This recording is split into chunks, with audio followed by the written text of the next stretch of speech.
I heard they were making a Chainsaw Man movie. I was giddy with that, man. I love Chainsaw Man.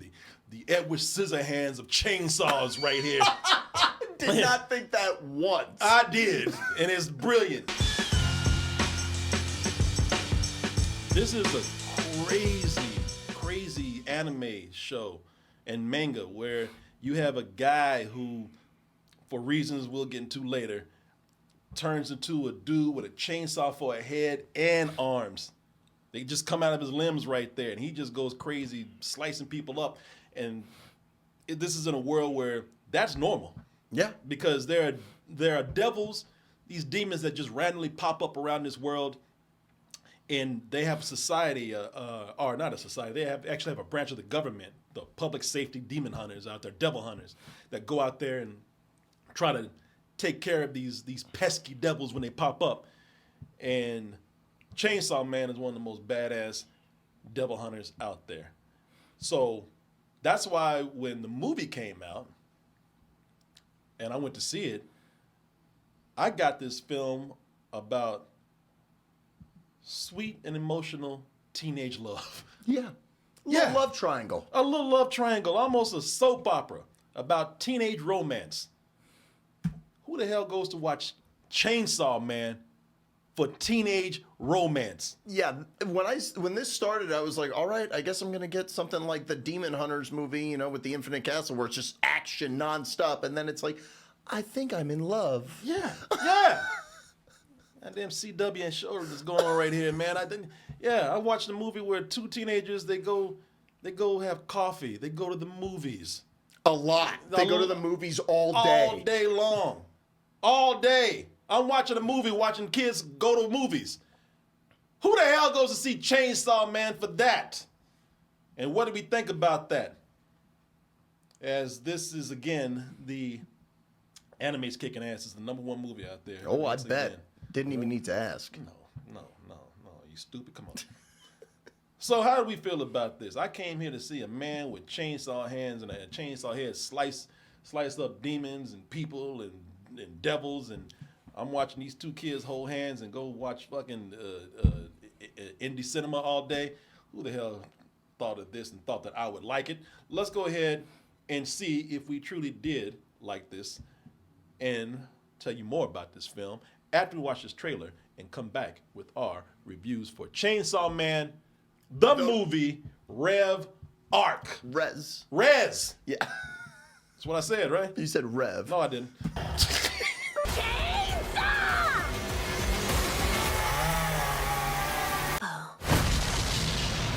So I love how over the top. I'm talking in my anime voice. I'm sorry. Let me get my indoor voice right here. So, and we say Rez, but it's also Reze, as they say in the film, which is the name of one of the love interests and also the girl in the title, Rez, whatever. We'll say Reze. But if you know anything about the show, then you know how over the top it is. Have you ever watched the show at all? I had not. I'd seen maybe a couple clips here and there, but I was expecting it to be over the top because that is just the standard for anime. Yeah, as I told you, so this is a very over the top series. The premise for this world is that this is an alternate reality where demons or devils pop up and they're safety hazards. They're pretty much big giant pests.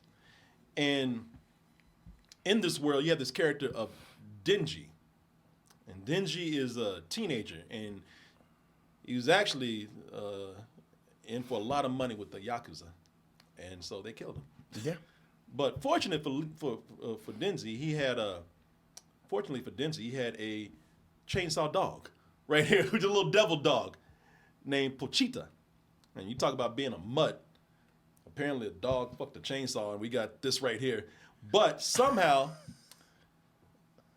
Pochita was able to save Denji's life because they merged together, and thus we have the Chainsaw Man that you see right here, and he starts working for the public safety devil hunters. That's the branch of the government that goes out to get rid of these devils, and all the devils want Denji's heart. from what I understand, because this is a unique thing that happened when he combined with his little puppy chainsaw dog, and now he has the power of regeneration. And so all these devils want to know how they can get that power too, I believe, and whatnot. It's been a while since I've seen the series, but it's a fun series. Very Japanese, again, very over the top, Yes, very crazy, and you would expect that with this show right here. You would expect a lot of comic book action, gore, a lot of screaming and hollering. But for a lot of the movie, as we were talking about before we saw the trailer, it's actually the opposite of all of that.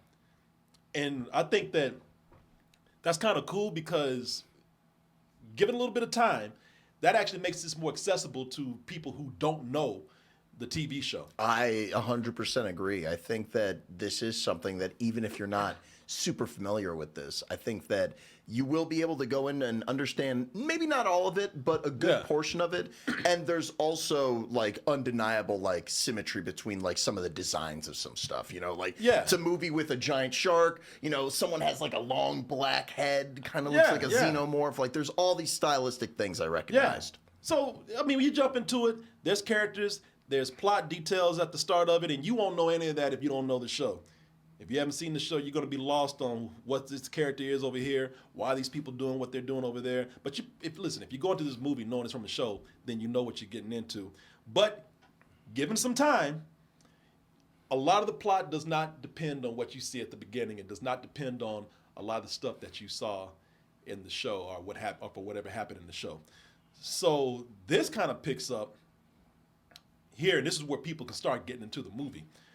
So this picks up for just the newbies that get in here, and picks up on a new story for at least I think kind of new. There's some stuff that had been brewing in the show, but again, you don't have to like know what that was. All you need to know now is that Denji's boss, this cutie right here, Makima, she asked him to go out on a date, and from this moment, the movie takes a very unexpected turn. Because we're looking for, at the beginning of the movie, we're looking for this right here. Yeah. But it takes an unexpected turn to where it becomes like this really sweet romance, man.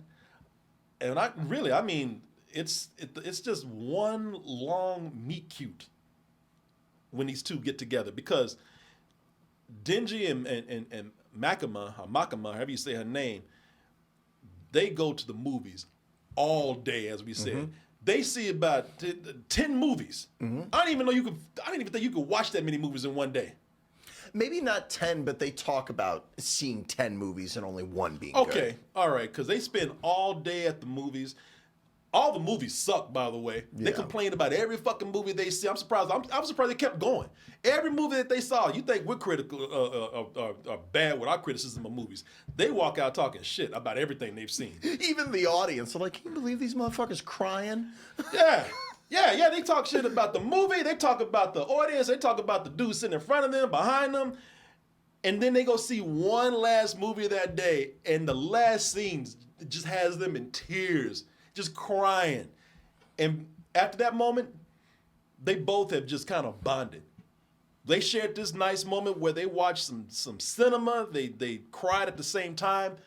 Denji says, man, she's the one.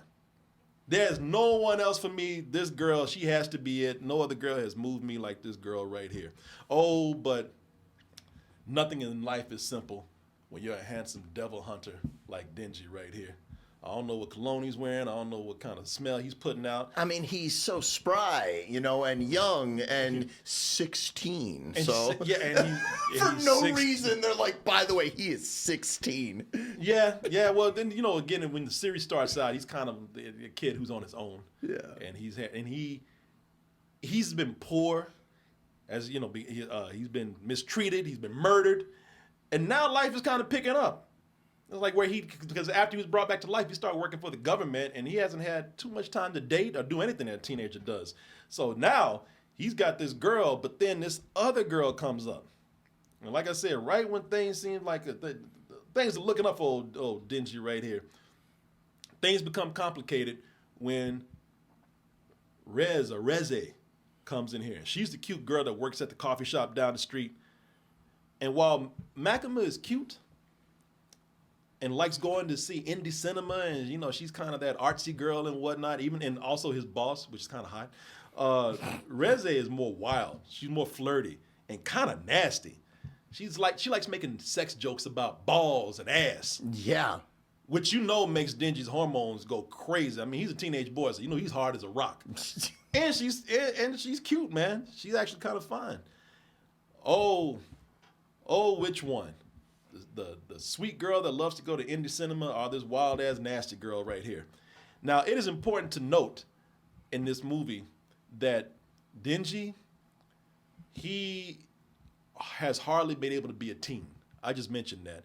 You know, he's given this big responsibility where he has to go and hunt devils for the government. And both girls kind of give him some normalcy, man.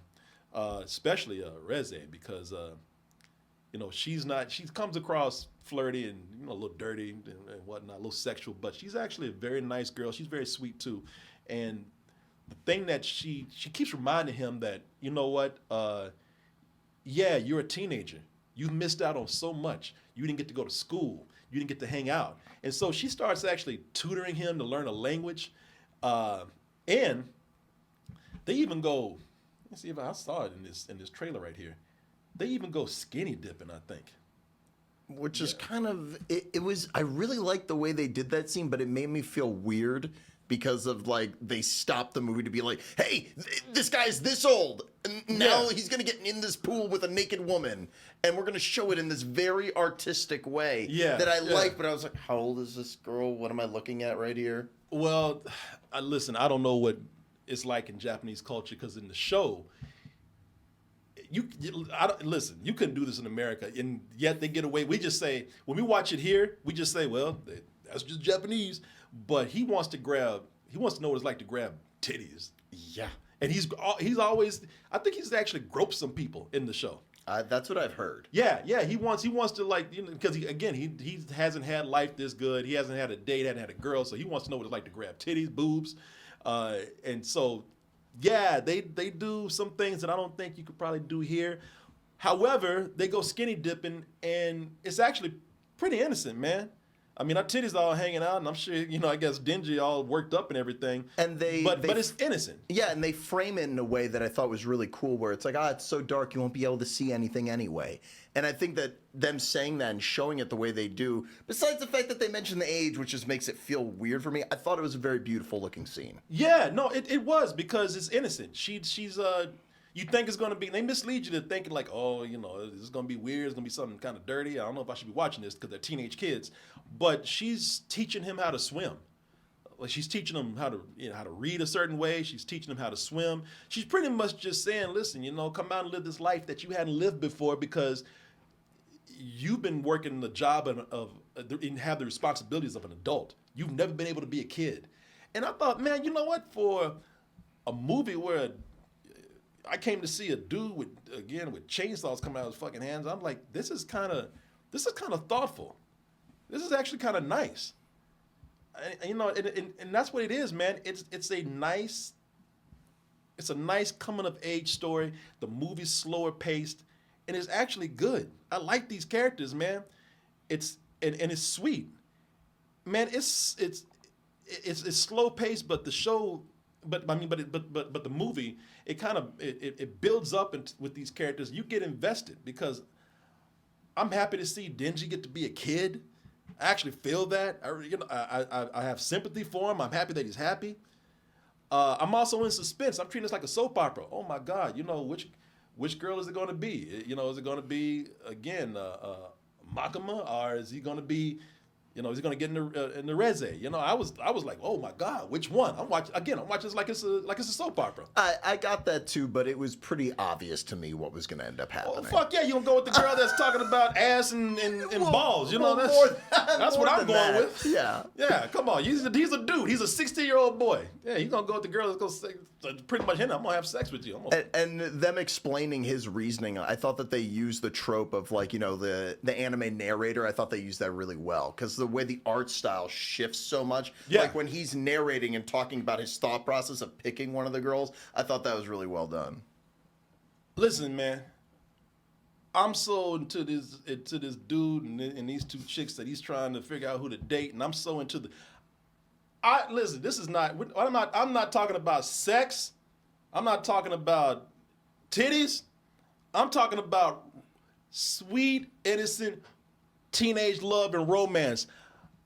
I forgot that I came here to see a man with chainsaws for limbs in their head. Yeah, I was kind of enjoying. I was like, oh, guess this is a will they, won't they? Okay. Yeah, I forgot that I came here to see a movie called Chainsaw Man.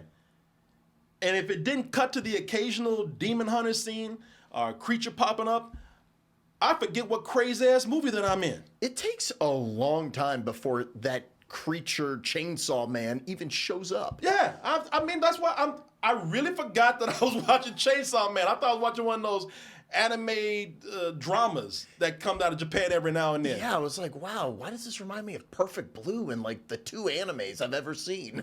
Yeah, I'm thinking, am I watching a Miyazaki movie or something right now? Because I'm like, man, this is a drama. Fucking Chainsaw Man. I'm kind of cool watching this. Oh, sir. Here it comes. I'm not gonna hit you with it.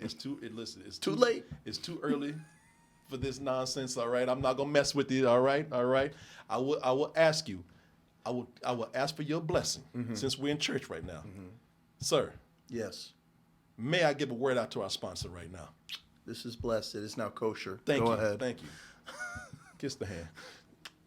There you go, people. And I will use this hand to bring up a word from my sponsor right now. See, I could have hit you and said, man, if you really want to impress the girl, he could have got a gift from Uncommon Goods, but I didn't do that to you. But that is our sponsor right now, Uncommon Goods. And I want to tell people about this. You know what's coming up? Christmas. Yes! You're a smart man right here. I'm learning how to speak Colemanese. All that Hanukkah over there. Hanukkah. All the holidays. I mean, no matter whether it's Christmas or the Hanukkah going on, you're going to need a gift. A gift. A gift. Or several. Yeah. Now, you can go out and get the regular gift, some old, average thing that everybody else is getting, or you can get something from Uncommon Goods. And the reason why I'm recommending that is because Uncommon Goods, they look for products that are not only high quality, but products that are unique. Some of them are handmade, got a personal touch to them. And they're also made right here in the U.S. And a lot of them, listen, if you buy something from Uncommon Goods, not only are you giving something unique, but you're supporting artists out there. You're supporting small business. I think they even give some money away. That's nice. Some causes out there. But with Uncommon Goods, like I said, they got something for everybody. They got something for the moms, the dads, the kids, book lovers, history buffs, football fans. Hey, listen. You like food, you got a garden. What did I just buy? You just bought a liquor cabinet. Yes, sir. Man, this guy is on it today. And you know what? They have a whole mixologist section over here. I'm looking to buy. I'm greedy to hell with buying gifts for people. I'm gonna buy something for myself. I got that new nice liquor cabinet in there. Look at all this stuff, and I can serve drinks looking evil like this guy. I wouldn't trust drinks from that guy. No, I didn't put anything in this drink. First, you have to put on the mustache, then you burn the fire. No, the drink is completely safe and innocent. Yeah, I'm thinking about getting something for myself to add to my new liquor cabinet because all of these things, again, are very unique.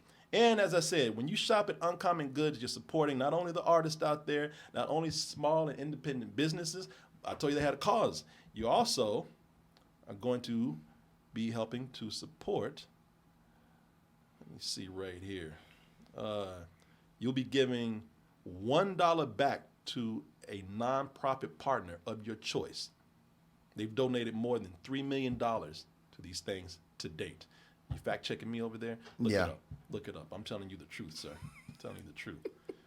And as I said, many of their handcrafted products are made in small batches, so you're going to be given something that once it's gone, probably not going to be able to get it again out there. Listen, I'm going to give you a gift right now. I'm going to give you this code right here. Get 15% off your next gift when you go to uncommongoods.com/toasted. That's uncommongoods.com/toasted to get 15% off. I want to thank Uncommon Goods for sponsoring this portion of the show. And I want to thank You out there. No, not you. Them. Yeah. Yeah, the hell with you. Them. All of you out there for your support. All right, let's get back to it, man. Now, we've been talking about how nice and sweet and romantic this movie is. It's like a little nice romantic soap opera, a little teen boy trying to figure out which girl he wants. And his story is kind of beautiful and touching. And right when things are nice, right when things are so sweet, right when you got your guard down, the movie takes a dark-ass turn. Fast. Fast, real fast. In fact, it's so dark, they're about to introduce one movie, and it's almost too dark for this film. Like, they get rid of that and go to something else. And REZE shows that she's not the person that we thought she is. And this movie goes fucking insane. Insane. Not crazy. Out of his goddamn mind. Insane. Yeah. Straight jacket shit. Yeah. It is straight jacket rapping right before your very eyes. Like, this movie needs to be committed.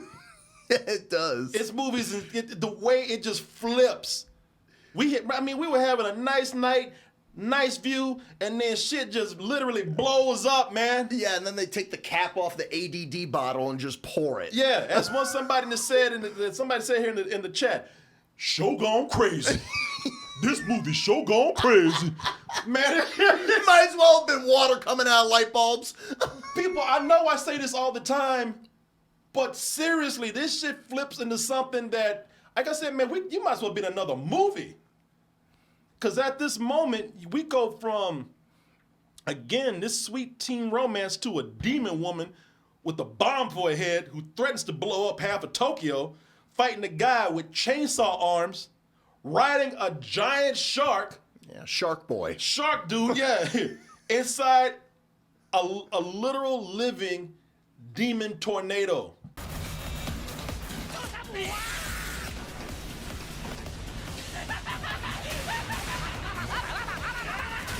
This is insane! Fireworks going off. Yeah, fireworks, Swinging around pyrotechnics.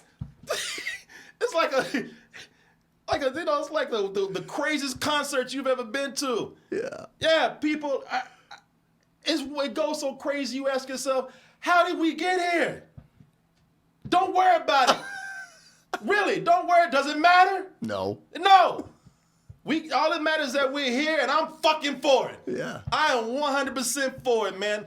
I'm skipping some details on how we got here, but you don't need to know. It wouldn't matter. It would not matter. Yeah, the characters that come in, they're there for people who watch the show, because in between, like, the first part you talked about and this, there is a lot of shit I didn't understand. I was like, I'm not going to question that. Just move on. Okay, Yeah. we're blowing shit up. Good. The only thing that I could say, the only thing I could criticize with this is that you were watching this nice romance, you were getting into it, this is your first time watching this, you almost think that this is going to be the rest of the movie, then all of a sudden,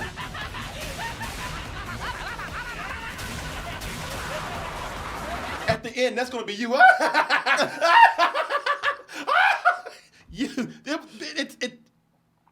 This is the world we live in now, and it's amazing.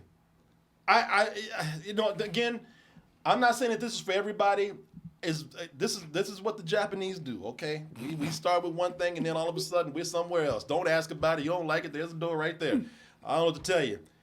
But it is, at this point, one long, insane fight scene. Again, a literal whirlwind of animated blood, guts, pyrotechnics, fireworks, explosions. But it's beautiful. It's beautiful. Even the demon blood in here, it starts taking on different fluorescent colors, and the movie it becomes psychedelic. Yeah. In a way. That was the first thing I said to you. I was like, not expecting this to literally be avant-garde and like super out there. Yeah. Out there. Let me ask you something. Let me put this on you. You hadn't seen the show. Nope. You got into the romance part just like I did. Yeah. And you liked that part, right? No, I did, yeah, because I appreciate it just because it was an animated version of that type of story. What did you think when it turn to this. I mean, when it became what I expected it to be the whole fucking time, I was like, all right, here we go. But there's a stylistic choice that this makes. It's very different than a lot of the other anime you see these days, where it's like, this really feels like it's from someone who loves that look of like late 70s, 80s anime. Yeah. This felt like I found something that just was, you know, like hidden in anime. And I was just like, this looks like some shit right out of the 80s. Yeah. And I thought it was really pretty to look at. Man, sometimes I don't mind. You told your story. It took a turn, and I love this unapologetic, crazy ass, insane action. And like I said, man, they built this world, and that's just the world we're living in when you watch this. You either accept it or you don't. They already set up in the very beginning that this world, anything crazy can pop up at any moment, and things can take a turn like this. Yeah, and they stopped to do like, you know, like very very highbrow storytelling type of stuff where it's just like letting the images speak for itself, but then it will jump back into the crazy shit. You know like what? at the Yeah. very end. No, I think you have a good point. I mean, maybe it's not storytelling for everybody, but I like that they told this story and they told it with character. And then they got into a part of the movie where they just want to be visual and tell the story that way. It's something like you just watch, it's like a ballet of because the animation is so beautiful. It's just like this, it's violent, yeah, but it's like just watching this ballet, these people just doing these, you know, this aerial dance.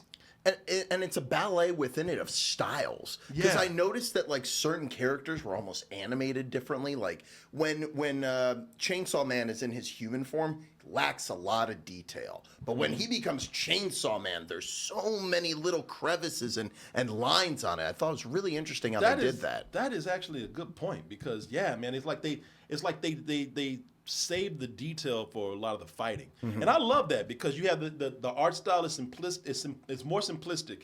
That's not a criticism. It's more simplistic when they're telling the drama, the romance part, and then it gets as you say, there's a lot of detail because this is just chaotic. Yes. You know, and there's just a lot of detail to show that. You know, so yeah, you know, the animation is more intricate. You like his shirt flying around everywhere. They really save a lot of the best animation for this kind of stuff right here. It almost, I thought, had a look of rotoscoping it sometimes because I was like, that looks real, but like it's lacking detail almost, you know? Yeah. Like when they show animals or like, you know, like objects that you recognize, like a comb or something or just a glass. Yeah, I think even Chainsaw Man, I think that like the head might be CG sometimes. Yeah, there was definitely some parts where like the environment was CG or it was like flat and they were animated on top of it. Yeah, A lot of combinations of styles, a lot going on. Yeah. It's stunning, man. And I think it's just something different. I mean, you know, maybe we don't tell stories like this, but I like when you start out one way and then this whole thing just takes a turn into something different. And yet you can see how it's still connected. Oh yeah, it doesn't feel like a turn like at the end of 28 years later, where it's like, how the fuck? What's happening? Yeah, exactly. It's definitely two different things that are happening, but they're still connected. These characters, they're still telling their story. They're just telling it in a different style, a different way. One is very subtle, one is very action oriented. And for someone like me who's not very familiar with the show, they definitely ease you into that this shit is gonna go nuts. Yeah. Because like even before, you know, like these big fight scenes happen, you get to see the aftermath of it, and you're like, Jesus Christ. And man, when it does flip, that's not like they just start fighting out of nowhere and it's there, there's explosions and whatnot. No, there's a moment when you see it turn and you. It's a moment of dread because it's like, oh shit, it's about to go down. And also it's a betrayal for Denji, man. I feel bad for him when that moment happens. And it was also pretty horrific too, what happens with that. I just thought, you gotta learn. He's 16, man. Yeah. He's an idiot. He's 16. He's thinking with his dick right now. Yeah, exactly. Yeah. No, you're right. Welcome to real life. Yeah, he'll learn. Had to get his ass beat by demons several times. Yeah, man. I also thought like when it was done, the ending was kind of profound, man, in a way, because it reminds us again that Denji is a teenager, and that might keep him from doing his job. Doing the job in a way that an adult would do it better, because an adult would be more mature about it. They'd be more rational about it. He's not, and I think he makes some bad choices at the end. And then the movie has a nice wrap up based on his bad choices. So it's not even like he's a hero at the end. He's still a kid who's not thinking right. He's thinking very, immaturely about this and the movie calls him out directly for it. Yeah, it does. Yeah, it's actually, man, listen, this movie, for all of the craziness and the way it just kind of just turns so quickly, it's still a smart film, I think. And it's exciting, it's fun, and definitely meant for people who like anime. Like I said, if you're somebody who's walking into this, even when it is accessible with the romance part, I don't know how you're gonna feel when it gets wild. You might get thrown off completely by that and start tuning out and be like, what the fuck is happening here? This dude riding a shark in a tornado. Especially with the art style jumping around so fast and so much the way that it does. Yeah. No, I loved it. I thought it was great. But then, that's just me. I was kind of raised on anime. I always dreamed of this day when anime would become mainstream like this, and now I'm kind of getting back into it. This is taking me back to when the anime that I kind of grew up with. Crazy stuff like this. Yeah, I mean, like I said, it looks like it's right out of the 80s. Yeah, no, you're right. So yeah, man, I enjoyed this. I would give this full price, but again, that is somebody who knows what they're going into, who likes anime, who has watched the show. Mm-hmm. I don't know if I can actually recommend this, even with it having an accessible part of the story. I don't know if I can recommend this to somebody who's just coming in casually, but definitely if you're a fan of the show, then you know what you're getting into, and people will obviously love this. And yes, and I'm one of those people, so I give it a full price. But again, I saw the show. Yeah, I didn't like it nearly as much as you did, I don't think, but I do think that there is enough quality stuff here that even if you are coming in pretty much blind like I did, that you could have a good time. If you were someone who loves art house movies, this one might surprise you. Yeah. I got more out of this than I was expecting. I went in with an open mind, and I saw a story with a full arc and characters that I could follow way more than you would think. And I'd give it probably like a low matinee. I'm not eager to rewatch it, but I did like the experience of seeing it in theaters. And, even though the audience is kind of annoying, they can't shut up and be like, oh, there's that guy who did this thing. Like the whole time, which is so weird. But I appreciate that something like this exists. I'd give it a low matinee. Okay. All right, I don't think that's fair. Somebody's coming in this without even knowing anything. I think that's actually pretty good. Yeah, and you were worried too. You're like, no, don't come in here pissing off these anime fans. Man, please don't piss off these anime fans. Please. Don't piss them off. I'm gonna piss on them. You already pissed off the K-pop people now. Don't. I like that movie, damn it. This man's trying to piss off all of Asia over here. Please, man. But nah, I think what you said is fair. Yeah, I like that.